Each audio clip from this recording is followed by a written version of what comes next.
Now, the iconic Westin Poinsett Hotel is celebrating 100 years, and you're invited to be part of this big event happening on Sunday. We've got John Nolan here, president of Greenville County Historical Society, among other hats you wear. Welcome. Good to see you. Thank you.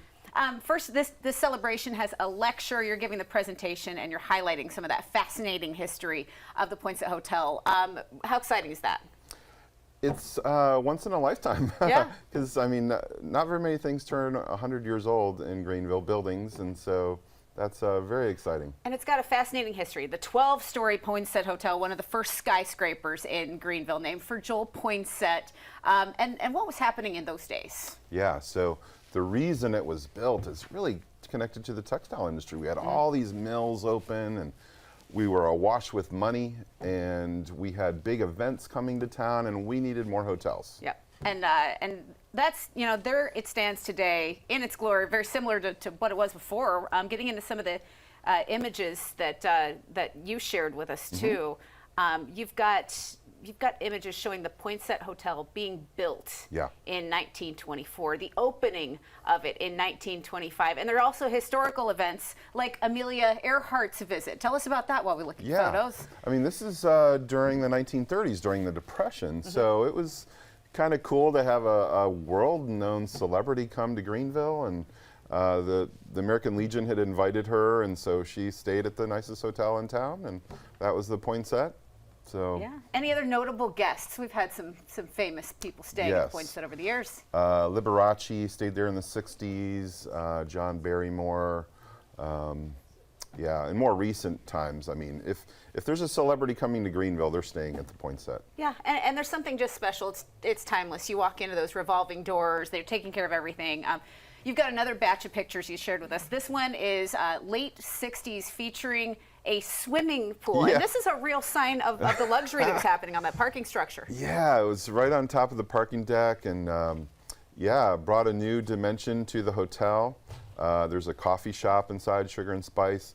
And then that one, Jack Tar, they took over the Poinsett as a chain hotel. Jack Tar Poinsett Hotel, it was called. So yeah, pretty funky colors in the pool there. Oh, it's amazing. But just, you know, the reveling that happened there. Everybody that was coming through town that was doing something important was going to stay there, have some fun doing it. Yeah. And then even today, you walk through there, and you've got to poke your head in and see how stunning the lobby is. Yes. Really unique spot in there yesterday as people were checking in, and it just is incredible, the beauty there and the history. You look around at all the tiles and on the walls, and you know, as I'm gathering this, you said don't forget to go into the bathroom of the lobby. What's happening in that bathroom of the lobby? We'll see in just a moment. So there's a little hallway, and there's a single stall bathroom there, and the original safe of the hotel is in there. That's the safe. Yes. There's thick walls. There's still some of the hardware there. That's incredible. It's awesome. Yeah, I guess the lobby had been right there. The safe had been right there. But those are the things you kind of discover, you're passionate about when you're inside the Poinsett Hotel. Right. There's things to look at every turn. It's the original coffered ceiling in the lobby there, original tile work. So much charm from 100 years ago is still there. Yeah, and people really appreciate that. And there have been great efforts, because you talked about the takeover of the hotel. And then after a while, what year was it that the city ended up closing the hotel? 1987. It was a fire hazard. So for the next 13 years, it was abandoned with homeless people in it. And of course, it was, you know, there was a big concern after a while that this is a historic building that you just can't lose. One of the spots inside, you know, you're going to be speaking at the Grand Ballroom, and right outside the Grand Ballroom, you said, don't forget to look at the tile there, because that's the original stuff, and we've got some. Campbell Tile Company laid that tile in 1925. Campbell Tile Company is still in business. So in the late 90s, when they were renovating, they came and restored their original tile work. Oh, that must have been incredible. Yeah. And that's just the pride of what it's all about. I mean, it's not easy to keep something in its glory the way the Poinsett is, but you're just in awe. How does it make you feel? I mean, as a historian yourself, that's your place. It's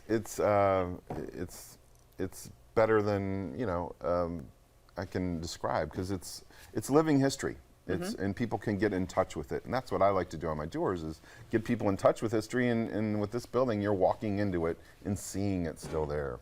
Yeah, and each piece along the way really helps to tell the story. And I think when people travel here, they check in, they're just, they love this. And so, of course, Mayor Knox White also is going to be highlighting some of the history, as he had a really big part in revitalizing the Poinsett Hotel. Talk about that. Yeah. So he's going to be giving the intro on the talk on Sunday and give those personal insights into all the dealings of how they got that accomplished to get that open again, and what the city was doing to partner with the developer. It's an incredible save. He saw that vision early on. He did. Yep, and you're grateful for it.